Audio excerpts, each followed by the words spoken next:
Okay, for this particular problem, it wants you to use technology to construct the frequency distribution.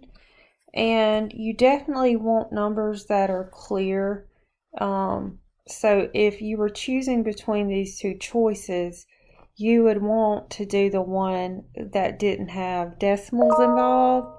So you would definitely pick the 70 to 72, this answer choice.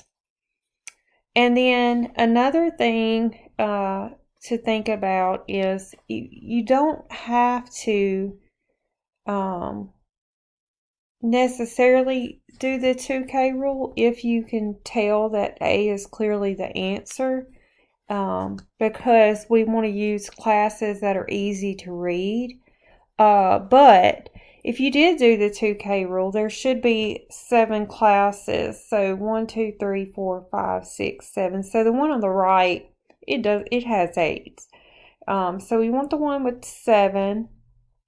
And then the class width, if you calculated it, would be 2. But since we're talking about temperatures, this needs to be continuous. So our width is 70 to less than 72. So technically, it's a little bit less than 2. It's really 1.999 if you really want to be specific here. And that's important as to how we're going to calculate our frequency. So let me show you how to do that. And that's probably the reason this was missed, was because you probably did the width of 2 when technically it's anything from 70 all the way to 71.99999 repeating. All right, so what I would do is I would open this in StatCrunch.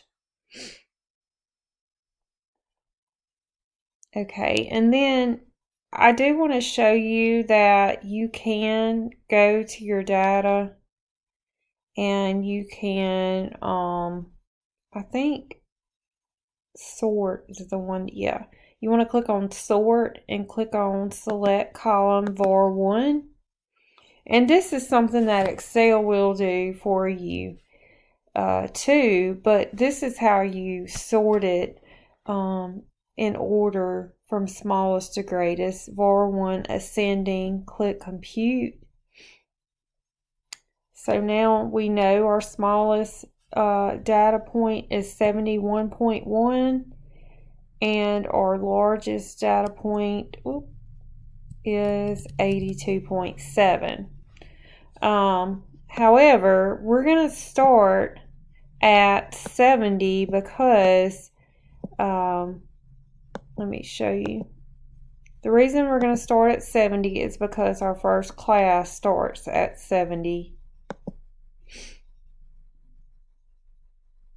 So you want to go to graph, histogram, and select var1.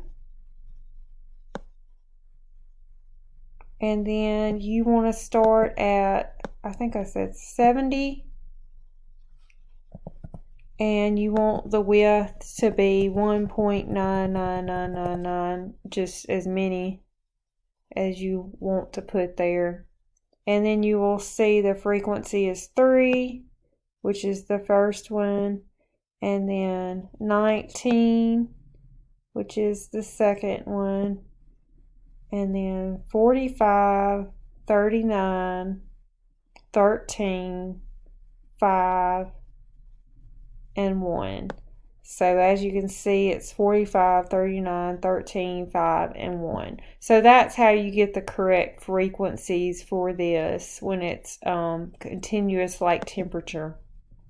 Now, when you do your relative frequencies, the way you get these numbers is you're going to take, so we have a total of 125 data points.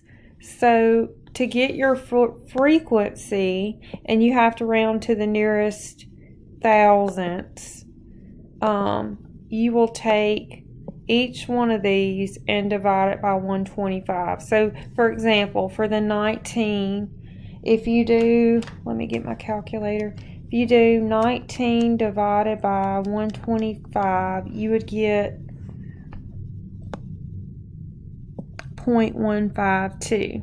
And then to get the 0.360, you would do 45 divided by 125. And that's how you get the relative frequency. So the main point that I want to make here is when you're putting this in as far as widths, you want to type 1.999 for your width, and that will give you the correct frequency in StatCrunch. Let me know if you have any questions.